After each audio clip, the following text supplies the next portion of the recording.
بسم الله الرحمن الرحيم. الرحمن علم القرآن خلق الإنسان علمه البيان. الشمس والقمر بحسبان والنجم والشجر يسجدان. والسماء رفعها ووضع الميزان ألا تطغوا في الميزان وأقيموا الوزن بالقسط ولا تخسروا الميزان. والأرض وضعها للأنام فيها فاكهة والنخل ذات الأكمام والحب ذو العصف والريحان. فبأي آلاء ربكما تكذبان؟ خلق الإنسان من صلصال كالفخار وخلق الجن من مارج من نار. وبأي آلاء ربكما تكذبان؟ رب المشرقين ورب المغربين. وبأي آلاء ربكما تكذبان؟ مرج البحرين يلتقيان بينهما برزخ لا يبغيان. فبأي آلاء ربكما تكذبان؟ يخرج منهما اللؤلؤ والمرجان. وبأي آلاء ربكما تكذبان؟ وله الجوار المنشآت في البحر كالأعلام. وبأي آلاء ربكما تكذبان؟ كل من عليها فان ويبقى وجه ربك ذو الجلال والإكرام. وبأي آلاء ربكما تكذبان؟ يسأله من في السماوات والأرض كل يوم هو في شأن. وبأي آلاء ربكما تكذبان؟ سنفرغ لكم أيها الثقلان. وبأي آلاء ربكما تكذبان؟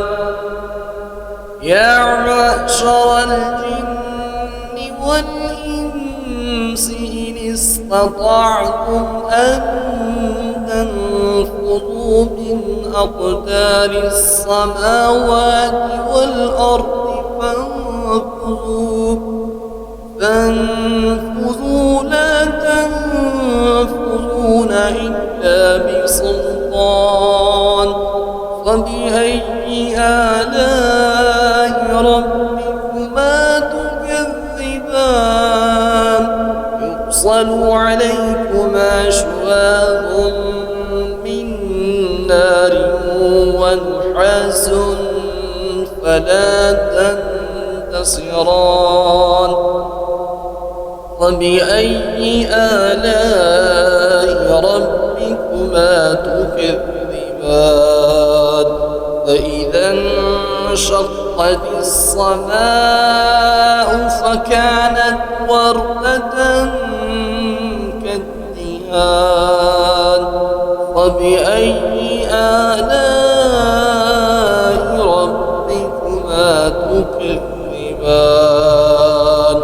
فيومئذ لا يسأل عن ذنبه إنس ولا جان فبأي آلاء ربكما تكذبان يعرف المجرمون بسيماهم فيؤخذ بالنواسي والأقدام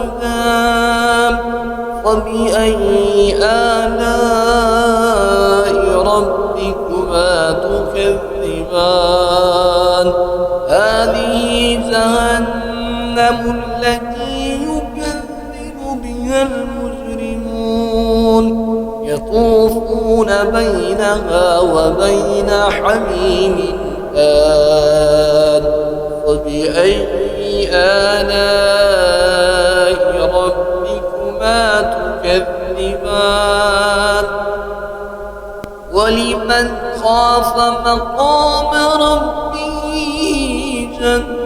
جنتان فبأي آلاء ربكما تكذبان ذواتا أفنان فبأي آلاء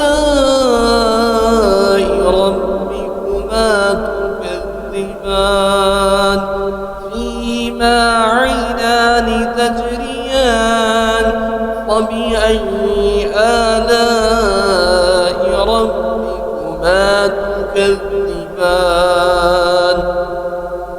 فيهما من كل فاكهة زوجان فبأي آلاء ربكما تكذبان متكئين على فروش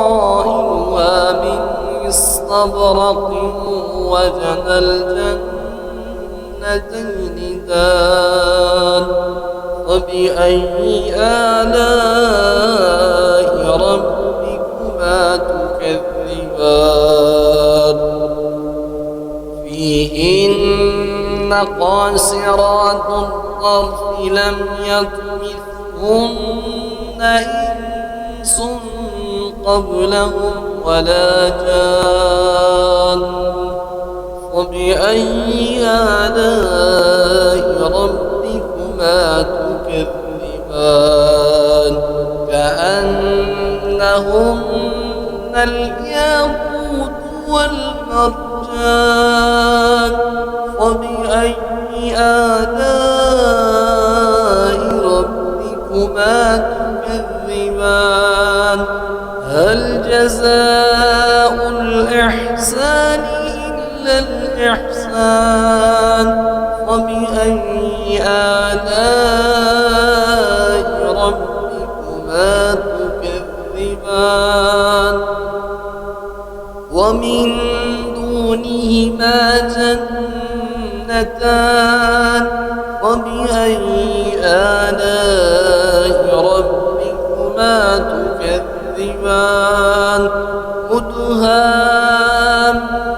مدهامتان فبأي آلاء ربكما تكذبان فيهما عينان نضاختان فبأي آلاء ربكما تكذبان فيهما فاكهة ونخل ورمان فبأي آلاء ربكما تكذبان فيهن خيرات حسان فبأي آلاء ربكما تكذبان حور مقصورات في الخيام فبأي آلاء ربكما تكذبان لم يطمثهن إنس قبلهم ولا جان فبأي آلاء ربكما تكذبان متكئين على رفرف خضر وعبقري حسان فبأي آلاء ربكما تكذبان تبارك اسم ربك ذي الجلال والإكرام